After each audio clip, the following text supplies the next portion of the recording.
Heart के बारे में हमने इतना तो सुन लिया। अब हार्ट है क्या? एक मस्कुलर ऑर्गन है जिसका साइज हमारी मुट्ठी के बराबर होता है, विच इज फिस्ट, और ये पूरा टाइम पंप करता है ऑक्सीजनेटेड ब्लड को हमारे पूरे बॉडी पार्ट्स में, ताकि हमारे जितने भी सेल्स हैं हमारे बॉडी में उन सबको ऑक्सीजन सप्लाई सफिशिएंटली मिल सके, और ये विदाउट स्टॉपिंग वर्क करता रहता है। नेक्स्ट है कि हार्ट के अंदर 4 चैम्बर्स होते हैं और वो डिवाइड होते हैं अलग अलग 2-2 के पेयर्स में, ताकि जो ऑक्सीजनेटेड ब्लड है और डीऑक्सीजनेटेड जो ब्लड हार्ट में आ रहा है वो एक दूसरे के साथ मिक्स ना हो सके। इसी वजह से जो हार्ट को है वो डबल पंप भी कहते हैं, कि वो डीऑक्सीजनेटेड ब्लड का एक अलग पंप चल रहा होता है और ऑक्सीजनेटेड ब्लड का एक अलग पंप चल रहा होता है, और ये दोनों पंप इंडिविजुअली अलग अलग इंडिपेंडेंटली वर्क कर रहे होते हैं। अगर हम लेफ्ट साइड की बात करें, लेफ्ट पंप की बात करें, तो उसके अंदर क्या क्या होता है? लेफ्ट एट्रियम और लेफ्ट वेंट्रिकल, जहां पे जितना भी ऑक्सीजनेटेड ब्लड है वहां से पंप आउट होता है बाकी सारे बॉडी ऑर्गन्स में, बॉडी पार्ट्स में, एक्सेप्ट लंग्स। लंग्स में क्यों नहीं होता? क्योंकि लंग्स से ही ऑक्सीजनेटेड ब्लड वहां पे हार्ट तक आता है। हमने रेस्पिरेशन में पढ़ा था कि लंग्स में डीऑक्सीजनेटेड ब्लड जाता है और वहां से वो ऑक्सीजन एब्जॉर्ब करके ऑक्सीजनेटेड बन के दोबारा हार्ट में आता है और हार्ट उसे पंप करता है बाकी पूरे बॉडी पार्ट्स में। राइट साइड की बात करें तो क्या होता है? राइट एट्रियम और राइट वेंट्रिकल होता है, जो डीऑक्सीजनेटेड ब्लड को लंग्स में पास ऑन करता है ताकि वो ऑक्सीजनेटेड बन सके। और ये दोनों जो साइकिल्स है, दोनों जो पंप्स है, वो इंडिपेंडेंटली वर्क करते हैं, और एक कॉन्ट्रैक्शन और एक रिलैक्सेशन का जो पूरा सर्कल होता है उसको हम कंप्लीट सर्कल बोलते हैं, और वो क्या क्रिएट करता है? Heart beat. और एक हार्ट बीट एक पल्स क्रिएट करती है। तो जो पल्स रेट है वो और जो हार्ट बीट है वो एक नॉर्मल पर्सन के लिए कितना होता है? अप्रोक्सीमेटली 70 to 72 पर मिनट। और जो ब्लड हमारा बाहर पंप आउट हो रहा है हमारे हार्ट से बाकी सारे बॉडी पार्ट्स में, वो किस प्रेशर पे पंप आउट हो रहा है उसको हम क्या बोलते हैं? Blood pressure. और ब्लड प्रेशर हम किसके थ्रू मेजर करते हैं? स्फिग्मोमीटर। और जो नॉर्मल ब्लड प्रेशर होता है वो 120 और 80 होता है। 2 टाइप के ब्लड प्रेशर होते हैं, एक मैक्सिमम एक मिनिमम, एक सिस्टोलिक डायस्टोलिक। सिस्टोलिक मतलब कॉन्ट्रैक्शन की वजह से जो मैक्सिमम ब्लड प्रेशर होता है वो होता है सिस्टोलिक, और जो रिलैक्सेशन की वजह से जो मिनिमम ब्लड प्रेशर होता है उसको हम बोलते हैं डायस्टोलिक। सो जो मैक्सिमम ब्लड प्रेशर कॉमन है वो 120 है, और जो नॉर्मल मिनिमम ब्लड प्रेशर है उसको वो होता है 80, जिसको हम बोलते हैं डायस्टोलिक ब्लड प्रेशर। तो ये था हार्ट की बात। अब हम वर्किंग देखेंगे कि हार्ट वर्क कैसे करता है। तो अगर हम वर्किंग की बात करें कि सर्कुलेशन ऑफ ब्लड होता कैसा है, कहाँ से ऑक्सीजनेटेड ब्लड आता है, कहाँ से डीऑक्सीजनेटेड ब्लड आता है, वो लंग्स में कैसे भेजते हैं, कहाँ से कैसे ऑक्सीजन महाराज की जय हो, संदेशा लाया हूँ पार्ट्स में। तो सबसे पहले अगर हम बात करें कि जब हार्ट की सारी मसल्स रिलैक्स्ड है तो जो पल्मोनरी वेन्स है वो ऑक्सीजनेटेड ब्लड को लाती है लंग्स से लेफ्ट एट्रियम में एंट्री करता है। लेफ्ट एट्रियम जब कॉन्ट्रैक्ट होता है तो ब्लड जो है वो कहाँ जाता है? लेफ्ट वेंट्रिकल में। लेफ्ट वेंट्रिकल जब कॉन्ट्रैक्ट होता है तो जो ब्लड है, ऑक्सीजनेटेड ब्लड है, वो कहाँ जाता है? मेन आर्टरी में, और वो आर्टरी का नाम क्या है? ऑर्टा, जो आगे जाके काफी सारे आर्टरीज में और कैपिलरीज में डिवाइड हो जाता है और सारे बॉडी पार्ट्स को एक्सेप्ट लंग्स सारे बॉडी पार्ट्स को ऑक्सीजन की सप्लाई देता है ब्लड के थ्रू। अब ब्लड जब बाकी सारे बॉडी पार्ट्स के पास गया तो उसने क्या क्या लॉस कर दिया वहां पे? ऑक्सीजन, डाइजेस्टेड फूड, ये सब उसने सेल्स को दे दिया। तो जब उसके पास से ऑक्सीजन चला गया ब्लड के पास से तो वो क्या बन गया? डीऑक्सीजनेटेड ब्लड, क्योंकि उसके पास अब ब्लड है ही नहीं तो वो ऑक्सीजनेटेड हम बोल ही नहीं सकते उसको, तो क्या बन गया? Deoxygenated blood. अब डीऑक्सीजनेटेड ब्लड कहाँ जाता है? वो वेना कावा में जाता है। वेना कावा जो है वो एक तरह की आर्टरी है, वेन है, जो डीऑक्सीजनेटेड ब्लड को कहाँ लाती है? राइट एट्रियम में, from the upper body and from the lower body as well. तो ये राइट एट्रियम में जाता है। जब राइट एट्रियम कॉन्ट्रैक्ट होती है तो राइट एट्रियम कॉन्ट्रैक्ट करवाने के बाद जो ब्लड है, डीऑक्सीजनेटेड ब्लड है, महाराज की जय हो, संदेशा लाया हूँ। जब राइट वेंट्रिकल कॉन्ट्रैक्ट होता है और जब वो कॉन्ट्रैक्ट होता है तो जो डीऑक्सीजनेटेड ब्लड है वो कहाँ जाता है? पुल्मोनरी आर्टरी में, और पुल्मोनरी आर्टरी के थ्रू वो लंग्स में जाता है, जहाँ पे वो जितना भी कार्बन डाइऑक्साइड है ब्लड में वो रिलीज करता है, और जो भी फ्रेश ऑक्सीजन है लंग्स के अंदर जो हमने रेस्पिरेशन के थ्रू इनटेक करा होता है वो ब्लड एब्जॉर्ब कर लेता है और ऑक्सीजनेटेड बन जाता है दोबारा से, और फिर वो कहाँ एंटर करता है? पुल्मोनरी वेन में, और फिर वो वेन में आके दोबारा से लेफ्ट एट्रियम में जाता है, फिर लेफ्ट वेंट्रिकल में जाता है, और फिर वो पूरे बॉडी पार्ट में सप्लाई हो जाता है थ्रू द ऑर्टा। तो अगर हम इस डायग्राम के थ्रू देखें तो यहाँ पे डीऑक्सीजनेटेड और ऑक्सीजनेटेड ब्लड का सप्लाई डायग्राम है। तो डीऑक्सीजनेटेड ऑक्सीजनेटेड ब्लड पहले जा रहा है एट्रियम में, लेफ्ट एट्रियम में, फिर वो लेफ्ट वेंट्रिकल में जा रहा है, और फिर वो पूरे बॉडी पार्ट्स में ट्रेवल कर रहा है। अगर हम डीऑक्सीजनेटेड ब्लड की बात करें तो डीऑक्सीजनेटेड ब्लड ने एंट्री करी और वो गया कहाँ पे? लंग्स के अंदर। लंग्स के अंदर वो ऑक्सीजनेटेड बन गया दोबारा, और वो दोबारा से फिर कहाँ एंट्री कर रहा है? लेफ्ट एट्रियम और लेफ्ट वेंट्रिकल में, और फिर वो दोबारा ऑर्टा के थ्रू पूरे बॉडी पार्ट्स में ट्रेवल कर रहा है। तो ये था क्या? ब्लड सर्कुलेशन, कैसे हमारी बॉडी में ब्लड सर्कुलेट करता है, कहाँ से एंट्री करता है, कहाँ से एग्जिट करता है, कहाँ पे जाके लंग्स में जाके वो कैसे ऑक्सीजनेटेड हो जाता है। तो ये सब था पूरा प्रोसेस हमारा सर्कुलेटरी सिस्टम का। तो हमने इस वीडियो में क्या क्या देखा कि प्लांट्स में वाटर मिनरल्स कैसे ट्रांसपोर्ट होता है थ्रू जाइलम, और फूड कैसे ट्रांसपोर्ट होता है थ्रू फ्लोएम, और साथ ही साथ हमने देखा कि ट्रांसपोर्टेशन इन ह्यूमन बींग्स कैसे होता है थ्रू ब्लड सर्कुलेटरी सिस्टम, और हमने पूरा उसका प्रोसीजर देखा कि कहाँ से ब्लड फ्लो करता है, कहाँ पे जाता है, लंग्स में कैसे ऑक्सीजनेटेड होता है, और फिर दोबारा से वो लेफ्ट एट्रियम में आके लेफ्ट वेंट्रिकल में जाके दोबारा से ऑर्टा के थ्रू वो पूरे बॉडी पार्ट्स में फ्लो कर जाता है, पूरे बॉडी पार्ट्स में सर्कुलेट कर जाता है। सो इन ऑर्डर टू अंडरस्टैंड कि एक्सक्रीशन क्या होता है, तो हमें सबसे पहले ये समझना पड़ेगा कि एक्सक्रीशन किस चीज का होता है, किस चीज को कोई भी ऑर्गेनिज्म अपनी बॉडी से बाहर निकालना चाहेगा जो उसके लिए वेस्ट होगा। तो वेस्ट क्या क्या हो सकता है हमारी बॉडी के लिए या प्लांट की बॉडी के लिए अगर हम बात करें तो there are 3 types of waste generally. तो फर्स्ट वेस्ट क्या होगा? गैशियस वेस्ट, जो कि हमारी रेस्पिरेशन और फोटोसिंथेसिस की वजह से होता है। फोटोसिंथेसिस में क्या होता है कि ऑक्सीजन गैस रिलीज हो रही होती है। अब वो प्लांट अपने अंदर स्टोर क्यों नहीं कर रहा ऑक्सीजन गैस? क्योंकि वो उसके लिए एक टाइप ऑफ वेस्ट है। तो ऑक्सीजन गैस वो रिलीज कर रहा है, मतलब वो उसके लिए वेस्ट है, और वो एक्सक्रीशन हो रहा है उसका।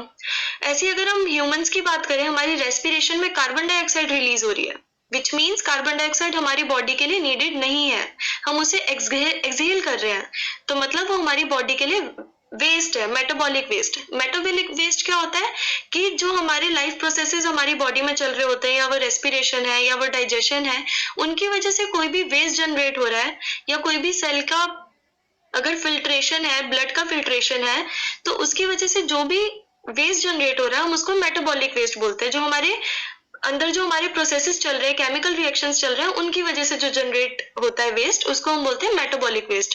तो फर्स्ट वेस्ट क्या था? गैशियस वेस्ट, जो हमारा रेस्पिरेशन और फोटोसिंथेसिस की वजह से होता है। डाइजेस्टिव वेस्ट की हम लास्ट क्लास में बात कर चुके हैं, ठीक है। उसके बाद अगर हम बात करें नाइट्रोजनस वेस्ट, जो हमारा ब्लड को फिल्ट्रेशन करके होता है, आज हम पढ़ेंगे वो कैसे होता है। तो वो होता है यूरिया या फिर यूरिक एसिड। तो ये सब जो वेस्ट होते हैं ये हमारी बॉडी से एक्सक्रीट होते हैं, कैसे होते हैं, क्यों होते हैं, वो हम पूरी डिटेल में स्टडी करेंगे। तो अगर ये वेस्ट को हटाना जरूरी क्यों है? अगर ये वेस्ट हमारी बॉडी में कहीं भी एक्यूमुलेट हो जाते हैं तो हमारी बॉडी के लिए टॉक्सिक हो जाते हैं, हमारी बॉडी पे हार्मफुल इफेक्ट्स आ सकते हैं इनकी वजह से। तो इनको रिमूव करना बहुत जरूरी है, और इनको रिमूव करने का जो प्रोसेस होता है हमारी बॉडी से, उसको हम बोलते हैं excretion. So the process of removal of these harmful metabolic waste from the body of any organism is known as excretion. So types of waste क्या क्या थे? Gaseous waste, digestive waste and nitrogenous waste. तो अगर हम बात करें plants और human beings की, तो सबसे पहले हम बात करेंगे एक्सक्रीशन इन प्लांट्स। अब हम देखेंगे कि प्लांट्स का वेस्ट क्या होता है। एक्सक्रीशन तो उसके बाद देखेंगे कि उसको रिमूव कैसे करेंगे, बट वेस्ट होता क्या है प्लांट के लिए। तो अगर हम डे टाइम की बात करें, जब प्लांट्स में फोटोसिंथेसिस हो रहा होता है, तो फोटोसिंथेसिस के टाइम कार्बन डाइऑक्साइड वो इनहेल करते हैं, कार्बन डाइऑक्साइड वो इनटेक करते हैं, और रिलीज क्या करते हैं? ऑक्सीजन। तो ऑक्सीजन उनके लिए क्या हो गया? वेस्ट, क्योंकि वो उसे रिलीज कर रहे हैं। ऐसे ही अगर हम रेस्पिरेशन प्रोसेस की बात करें प्लांट्स के लिए, तो वो क्या रिलीज करते हैं? कार्बन डाइऑक्साइड और वाटर। तो रेस्पिरेशन प्रोसेस का जो वेस्ट प्रोडक्ट है वो क्या है? कार्बन डाइऑक्साइड और वाटर। और फोटोसिंथेसिस का वेस्ट प्रोडक्ट क्या है? ऑक्सीजन। तो अब हमने वेस्ट प्रोडक्ट्स तो देख लिए, बट अब इनको रिमूव कैसे करते हैं प्लांट्स अपनी बॉडी से? तो रिमूवल के दो प्रोसीजर हैं। एक तो है from the stomata in leaves, और दूसरा क्या है? लेंटिसल्स इन स्टेम। इन दोनों के थ्रू, इन दोनों पोर्स के थ्रू जो प्लांट्स हैं वो अपना वेस्ट रिलीज करते हैं। जैसे स्टोमेटा के थ्रू प्लांट्स अपना वाटर रिलीज करते हैं ट्रांसपीरेशन की वजह से। जब ट्रांसपीरेशन होता है तो होता क्या है कि वाटर ही बाहर आ रहा होता है लीव्स के थ्रू। जो भी एक्स्ट्रा वाटर है प्लांट के अंदर, जो भी एक्सेस अमाउंट में वाटर है बाकी सारे मिनरल्स के साथ, तो वो क्या कर रहा होता है? स्टोमेटा के थ्रू बाहर आ रहा होता है। ऐसे लेंटिसल से भी जो वेस्ट प्रोडक्ट है, वाटर है, वो बाहर आ रहा होता है। ठीक है, तो ये दो मेथड्स थे गैसियस वेस्ट के, स्टोमेटा और लेंटिसल्स। स्टोमेटा से हमारा गैसियस एक्सचेंज भी होता है। हमने पढ़ा था फोटोसिंथेसिस में कि जब फोटोसिंथेसिस हो रही होती है तो कार्बन डाइऑक्साइड जो है वो इनटेक कर रहा होता है प्लांट स्टोमेटा के थ्रू, और जो ऑक्सीजन है वो रिलीज कर रहा होता है स्टोमेटो के थ्रू। ऐसे अगर हम रेस्पिरेशन प्रोसेस की बात करें तो रेस्पिरेशन प्रोसेस में क्या होता है कि ऑक्सीजन इनटेक कर रहा होता है स्टोमेटा के थ्रू और ऑक्सीजन रिलीज कर रहा होता है। तो ये था कि एक्सक्रीशन इन प्लांट्स कैसे होता है। ये सिर्फ गैसियस वेस्ट की बात थी। अगर हम बाकी वेस्ट की बात करें तो कुछ कुछ वेस्ट जो होता है वो प्लांट्स के अंदर स्टोर होता है, उसके पार्ट्स में, जैसे स्टेम में स्टोर हो गया, या रूट्स में स्टोर हो गया, या उसकी बाग में स्टोर हो गया, ठीक है, या फिर फ्रूट्स में स्टोर हो गया। तो वो उनके लिए कैसे एक्सक्रीट करता है? या तो वो अपनी लीव्स को शेड कर देता है, ठीक है, जो जिन लीव्स में ज्यादा वेस्ट प्रोडक्ट उसका कलेक्ट हो जाता है उन लीव्स को वो शेड कर देता है, ठीक है, या फिर बाग्स की नई स्किन आने लग जाती है, उनकी नया बाग आने लग जाता है ट्रीज के ऊपर, या फिर फ्रूट्स टूट के गिरने लग जाते हैं जब भी उनके ऊपर वेस्ट प्रोडक्ट्स आने लग जाते हैं। तो ये कुछ मेथड्स थे कि प्लांट्स किससे एक्सक्रीशन करते हैं। तो गैसियस वेस्ट की बात करें तो stomata in leaves, lenticels in stem. और जब स्टोमेटा इन लीव्स से वाटर रिलीज होता है तो हम उसको क्या बोलते हैं? ट्रांसपीरेशन। और अगर हम सॉलिड वेस्ट की बात करते हैं, नॉर्मल वेस्ट प्रोडक्ट्स की बात करते हैं, तो वो shedding in leaves, peeling in barks and falling of fruits. और कुछ कुछ ट्रीज के ऊपर आप लोगों ने देखा होगा कि वहां पे गम इकट्ठी हो जाती है, गम जैसा कुछ, फेविकॉल जैसा कुछ ट्रीज की बार्क्स पे आने लग जाता है। तो वो भी एक टाइप का वेस्ट प्रोडक्ट होता है जो एक्सक्रीशन के थ्रू प्लांट्स बाहर निकालते हैं, तो वो उसका वेस्ट प्रोडक्ट ही होता है। और अगर अब हम ह्यूमन बींग्स की बात करें, प्लांट्स का तो हमने देख लिया, हम ह्यूमन बींग्स की अगर बात करते हैं तो क्या होता है? सबसे पहले हम ये देखेंगे कि वेस्ट प्रोडक्ट्स क्या होते हैं ह्यूमन बींग्स के लिए। तो फर्स्ट वेस्ट प्रोडक्ट तो वही है रेस्पिरेशन के थ्रू, कार्बन डाइऑक्साइड जो ह्यूमंस को बाहर निकालना होता है, एक्सहेल करते हैं हम, और साथ ही साथ उसका वाटर भी, ठीक है। अगर हम किडनी की बात करें तो किडनी से क्या एक्सक्रीट होता है? यूरिया और यूरिक एसिड, क्योंकि जब ब्लड का फिल्ट्रेशन होता है तो उसके अंदर यूरिया होता है। यूरिया एक हार्मफुल सब्सटेंस होता है जो हमारी बॉडी को नीड नहीं होती जिसकी, तो वो यूरिया जो है हमारी बॉडी से एक्सक्रीट आउट हो जाता है फ्रॉम द किडनी, ठीक है। किडनी जो है वो फिल्ट्रेशन का प्रोसेस करती है, उसके बाद जाके यूरिया जो है वो बच जाता है और वो बाद में एक्सक्रीट आउट हो जाता है हमारी बॉडी से। अब हमने ये देख लिया कि ह्यूमन बॉडी के लिए क्या क्या वेस्ट प्रोडक्ट्स हैं, बट अब हमें ये देखना है कि ह्यूमन बॉडी उसे एक्सक्रीट आउट कैसे करती है। तो उसके लिए हमें क्या देखना पड़ेगा? Excretory system. तो एक्सक्रीटरी सिस्टम में हमारी ह्यूमन बॉडी के क्या क्या होता है? First is two kidneys are there. Second is two ureters are there, ureters होती है। उसके बाद क्या होता है? ब्लेडर होता है, और क्या होता है? यूरेथ्रा होता है। ये 4 पार्ट्स होते हैं, kidneys, urethra, bladder and urethra, right. अगर हम इनके बारे में एक एक करके देखें तो सबसे पहले हम किडनी देखते हैं। किडनी क्या होती है? बीन शेप में होती है, बीन शेप का एक ऑर्गन होता है और हर एक ह्यूमन बॉडी में 2 किडनीज प्रेजेंट होती हैं, ठीक है। अगर हम किडनीज का फंक्शन देखें कि वो करती क्या है, तो वो हमारे ब्लड को फिल्टर करती हैं। वो हम पूरा प्रोसीजर अभी डिटेल में देखेंगे, बट अभी हमें यही ध्यान रखना है कि जो किडनीज है वो हमारे ब्लड को फिल्टर करती है और उसके अंदर से जितना भी पॉइजनस सब्सटेंस होता है जैसे कि यूरिया या फिर कोई भी वेस्ट सॉल्ट जो भी वाटर के साथ डिसॉल्व होके आया हो या फिर एक्सेस अमाउंट में अगर वाटर है हमारी बॉडी में, तो वो सब एक्सक्रीट कौन करता है? किडनीज फिल्टर आउट करती है ये सब। और किसकी फॉर्म में एक्सक्रीट करती है? यूरिन की फॉर्म में। अगर हम नेक्स्ट देखें तो नेक्स्ट है यूरेटर्स। यूरेटर्स क्या होता है कि ट्यूब्स होती हैं जो किडनी को ब्लैडर से कनेक्ट करती हैं और जो यूरिन यहाँ पे प्रोड्यूस हुआ होता है, जो भी वेस्ट प्रोडक्ट प्रोड्यूस हुआ होता है वो यहाँ से ट्रेवल करके यूरेटर के थ्रू ब्लैडर में जाता है। अब हम ब्लैडर क्या होता है? ब्लैडर एक बैग लाइक ऑर्गन होता है, बैग लाइक स्ट्रक्चर है जो कि यूरिन को स्टोर करता है थोड़े टाइम तक, जब तक वो एक्सक्रीट आउट नहीं हो जाता हमारी बॉडी से। और अगर हम यूरेथ्रा की बात करें तो यूरेथ्रा क्या है कि जहां से यूरिन हमारी बॉडी से एक्सक्रीट आउट होता है, जहां से पास आउट होता है हमारी बॉडी से, वो जो सब्सटेंस है, वो जो ऑर्गन है, उसको हम क्या बोलते हैं? यूरेथ्रा।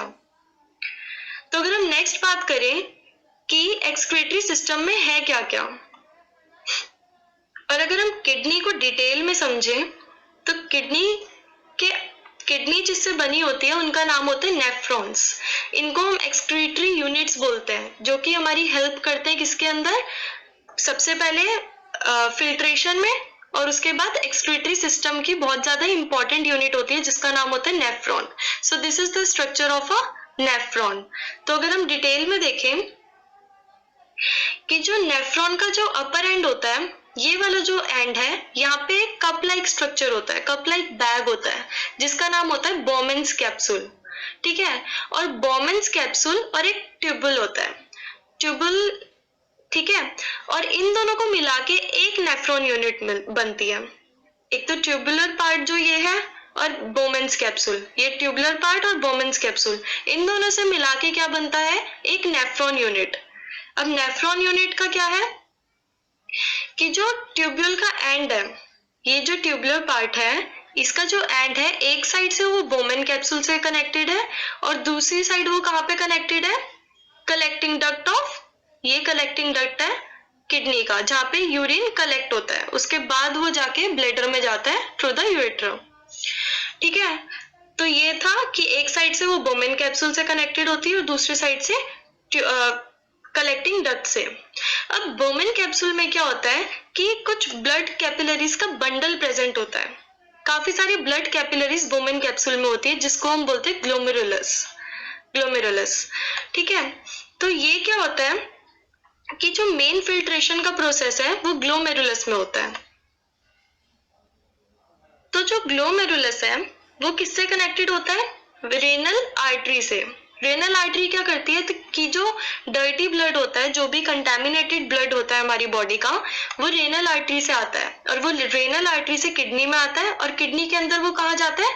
बोमेन्स कैप्सूल में, क्योंकि यहीं पे जो है फिल्ट्रेशन हो रही होती है ग्लोमेरुलस के अंदर। तो ग्लोमेरुलस के अंदर जब पहुंचता है हमारा डर्टी ब्लड, तो वहां पे क्या होता है कि मेन फंक्शन स्टार्ट होता है ग्लोमेरुलस का। वो क्या करता है? फिल्टर करता है जो भी ब्लड उसके थ्रू पास आउट हो रहा होता है। तो जो स्मॉल मॉलिक्यूल्स होते हैं जैसे कि यूरिया का या फिर एक्सेस वाटर जो होता है, वो ग्लोमेरुलस में फिल्ट्रेट के फॉर्म में निकल जाता है, साइड हो जाता है, और जो बड़े मॉलिक्यूल्स होते हैं वो वहीं पे रुक जाते हैं। मतलब जो ब्लड लास्ट में बचता है उसके अंदर जो लार्ज मॉलिक्यूल्स होते हैं वो दोबारा से रीअब्सॉर्ब हो जाते हैं, क्योंकि वो पास आउट नहीं हो पाते फिल्ट्रेट में। स्मॉल मॉलिक्यूल्स हट जाते हैं फिल्ट्रेट में पास आउट होके, बट जब लार्ज मॉलिक्यूल्स पास आउट नहीं हो सकते तो वो दोबारा से ब्लड में रीअब्सॉर्ब हो जाते हैं, क्योंकि वो हमारी बॉडी के लिए जरूरी है, जैसे कि प्रोटीन्स और ब्लड सेल्स। तो ये जो सब्सटेंसेस हैं, ये जो मॉलिक्यूल्स हैं, ये रीअब्सॉर्ब हो जाते हैं और क्या क्या निकल जाता है फिल्ट्रेट में? यूरिया और वाटर, जो भी एक्सेस वाटर होता है। ठीक है, तो रीएब्सॉर्ब कैसे होते हैं? क्योंकि ब्लड कैपिलरीज जो है वो इनके साथ ही बाइंडेड होती हैं, जितनी भी ब्लड कैपिलरीज है, तो इनके अंदर ब्लड फ्लो कर रहा होता है, उसके अंदर रीएब्सॉर्ब हो जाता है दोबारा से जितने भी प्रोटीन्स या फिर ब्लड सेल्स हैं। उसके बाद एक एंड तो ग्लोमेरुलस का रेनल आर्टरी से कनेक्टेड था क्योंकि वहां से डर्टी ब्लड आ रहा था, और उसका दूसरा जो पार्ट है, दूसरा जो एंड है, वो कहाँ से कनेक्ट होता है? रेनल वेन से, जहाँ पे वो फिल्टर ब्लड को पास ऑन करता है ताकि पूरी बॉडी में जो रेनल वेन है वो पूरी बॉडी में उस फिल्टर्ड ब्लड को पास ऑन कर सके। ठीक है, तो एक एंड किससे कनेक्टेड था? रेनल आर्टरी से, और दूसरा एंड किससे कनेक्टेड था? रेनल वेन से। तब हमने एक्सक्रीटरी सिस्टम के सारे जितने भी पार्ट्स हैं, जितने भी ऑर्गन्स उसके अंदर इंक्लूडेड है, सबके फंक्शन देख लिए, क्या क्या काम होता है, कहाँ से क्या आता है, वो सब देख लिया। अब हम देखेंगे वर्किंग ऑफ एक्सक्रीटरी सिस्टम की, कैसे प्रोसेस चलता है, वर्किंग कैसे चलती है एक्सक्रीटरी सिस्टम की। तो अगर हम बात करें, सबसे पहले क्या होता है कि जो डर्टी ब्लड है वो ग्लोमेरुलस में आता है, ठीक है, जहाँ पे वो फिल्टर आउट होता है। तो जो स्मॉल मॉलिक्यूल्स होते हैं वाटर, यूरिया और अमीनो एसिड के, वो क्या होते हैं कि वो बोमेन्स कैप्सूल में और ट्यूबुल में जाके कलेक्ट हो जाते हैं फिल्ट्रेट में, ठीक है। और उसके बाद जो लार्ज मॉलिक्यूल्स होते हैं, जो यूजफुल सब्सटेंसेस होते हैं हमारे ब्लड के लिए, जैसे कि प्रोटीन्स, ग्लूकोज, वाटर, ये दोबारा से रीएब्सॉर्ब हो जाते हैं ब्लड के अंदर थ्रू द ब्लड कैपिलरीज, ठीक है, क्योंकि ब्लड कैपिलरीज जितनी भी है वो ट्यूबल के साइड में प्रेजेंट होती है। उसके बाद क्या होता है कि जो वेस्ट लिक्विड सब्सटेंस जो ट्यूबल में जाके कलेक्ट हुआ था, वो क्या होता है? यूरिन होता है, जो कि नेफ्रॉन में कलेक्ट हो जाता है, और फिर नेफ्रॉन उसे कहाँ पहुंचाता है? कलेक्टिंग डक्ट ऑफ किडनी में। नेफ्रॉन जो है वो उसको कहाँ लिंक करता है, क्योंकि नेफ्रॉन का एक पार्ट कहाँ से जुड़ा होता है? कलेक्टिंग डक्ट से, तो वो उसे कलेक्टिंग डक्ट में भेज देता है, और उसके बाद फिर वो यूरेटर में जाता है। यूरेटर के थ्रू वो कहाँ जाके रुकता है? यूरिनरी ब्लैडर में जहाँ पे वो स्टोर हो जाता है जब तक एक्सक्रीट आउट नहीं होता। उसके बाद वो यूरेथ्रा के थ्रू हमारी बॉडी से एक्सक्रीट आउट हो जाता है। तो ये था पूरी वर्किंग हमारे एक्सक्रीटरी सिस्टम की। फर्स्ट स्टेप क्या था कि जो डर्टी ब्लड है वो हमारे ग्लोमेरुलस में आता है, वहां पे वो फिल्टर आउट होता है, जो स्मॉल मॉलिक्यूल्स है वो एज अ फिल्ट्रेट रुक जाते हैं। कहाँ पे रुकते हैं? ट्यूबल में, नेफ्रॉन के, ठीक है, यूरिन के फॉर्म में। उसके बाद जो यूजफुल सब्सटेंसेस है वो रीएब्सॉर्ब हो जाते हैं ब्लड में, और जो यूरिन फॉर्म हुआ है, जो वेस्ट लिक्विड सब्सटेंस फॉर्म हुआ है नेफ्रॉन में, वो कहाँ जाता है? कलेक्टिंग डक्ट में। कलेक्टिंग डक्ट में वो यूरेटर से पास ऑन करके कहाँ जाता है? यूरिनरी ब्लैडर में, क्योंकि यूरेटर जो है वो सिर्फ एक ट्यूब है जो किडनी को यूरिनरी ब्लैडर से कनेक्ट करती है, तो ब्लैडर में जाता है। उसके बाद ब्लैडर में वो कुछ टाइम के लिए स्टोर होता है, और उसके बाद वो पास आउट हो जाता है हमारी बॉडी से, किसके थ्रू? यूरेथ्रा के थ्रू। तो ये था हमारे पूरे एक्सक्रीटरी सिस्टम की वर्किंग, और कैसे यूरिन फॉर्म होता है और वो कैसे हमारी बॉडी से एक्सक्रीट आउट होता है। अगर हम नेक्स्ट बात करें तो वो है हेमोडायलिसिस।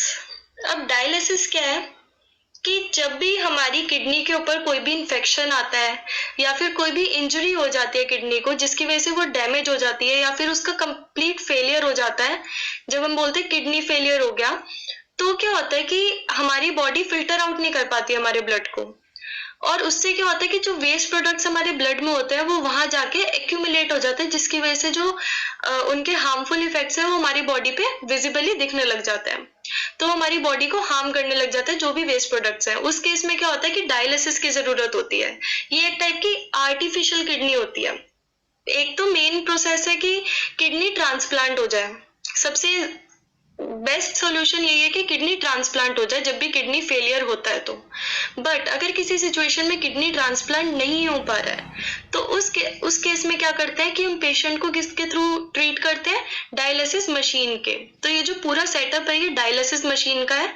इसे हमें देखना है कि ये कैसे वर्क करता है और क्या क्या होता है इसके अंदर, क्या क्या पार्ट्स होते हैं। तो इसके अंदर क्या होता है कि जब भी ब्लड को कोई भी ब्लड की जब क्लीनिंग होती है, उसके अंदर से वेस्ट प्रोडक्ट्स हटाए जाते हैं फ्रॉम अ मशीन, तो उसको हम क्या बोलते हैं? डायलिसिस। तो ये था एक डायलिसिस का प्रोसेस। अब उसकी मशीन कैसे वर्क करती है?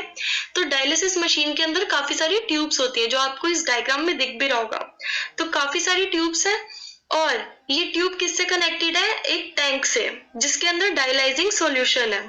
ठीक है, ये डायलाइजिंग फ्लूइड है या डायलाइजिंग सॉल्यूशन है। तो क्या होता है कि ये जो फ्लूइड है ना, जो ये सॉल्यूशन है फ्रेश, इसका जो प्रेशर होता है वो ब्लड के इक्वल होता है। जो इसका ऑस्मोटिक प्रेशर है वो ब्लड के इक्वल होता है। तो उस वजह से क्या होता है कि जो हमारी आर्टरी से, रेनल आर्टरी से जो हमारा डर्टी ब्लड आ रहा होता है वो इन ट्यूब्स के थ्रू पास ऑन करते हैं, क्योंकि प्रेशर ऑलमोस्ट सेम है तो वो यहाँ पे ट्रेवल करेगा। ठीक है, तो क्या होता है कि इन जब ट्यूब्स के थ्रू वो पास ऑन करता है तो इन ट्यूब्स में जो डायलाइजिंग फ्लूइड भी होता है और जो वेस्ट प्रोडक्ट्स होते हैं, जो वेस्ट सब्सटेंसेस होते हैं ब्लड के अंदर, वो डिफ्यूजन के थ्रू इस डायलिसिस फ्लूइड में चले जाते हैं। ठीक है, जब डिफ्यूजन होता है उनका तो वो ब्लड से हटकर डायलाइजिंग फ्लूइड में चले जाते हैं और जो ब्लड है वो फिल्टर हो गया, क्योंकि उसके अंदर से जितने भी वेस्ट प्रोडक्ट्स थे वो सारे हट गए, जितने भी वेस्ट सब्सटेंसेस थे वो सारे हट गए। तो क्या हो गया, ब्लड जो है वो फिल्टर हो गया और जो यूज्ड डायलाइजिंग सॉल्यूशन है उसके लिए एक अलग टैंक बनाते हैं जहाँ पे जाके वो स्टोर होता रहता है और उसके अंदर क्या प्रेजेंट होता है, यूरिया और एक्सेस सॉल्ट, क्योंकि वो हमारी बॉडी का वेस्ट है जो भी ब्लड के अंदर था। ठीक है, तो ब्लड को तो प्यूरिफाई कर दिया, अब ब्लड को वापस रेनल वेन के थ्रू पूरी बॉडी में सप्लाई कर देते हैं। जो भी फिल्टर्ड या फिर प्योरीफाइड ब्लड होता है उसको दोबारा से पंप बैक करते हैं पेशेंट की बॉडी में थ्रू द रेनल वेन, क्योंकि रेनल आर्टरी जो है वो डर्टी ब्लड कैरी करती है, जो लेके आती है, और रेनल वेन वो है जो प्योरीफाइड ब्लड को वापस ट्रेवल करवाती है पूरी बॉडी में ताकि सारे सेल्स उसे यूज कर सकें। तो ये था पूरा प्रोसेस एक्सक्रीटरी सिस्टम का, प्लांट्स के अंदर कैसे होता है, ह्यूमन बींग्स के अंदर कैसे होता है, और अगर किडनी फेलियर हो जाए और ट्रांसप्लांट ना हो सके तो हम डायलिसिस कैसे करते हैं, ये उसका पूरा प्रोसीजर था। So that's it for this video and as well as this chapter. ये चैप्टर यहीं पे एंड होता है and if you have any doubts then do let me know in the comment section and if you like this video then please don't forget to like, share and subscribe. So thank you for watching.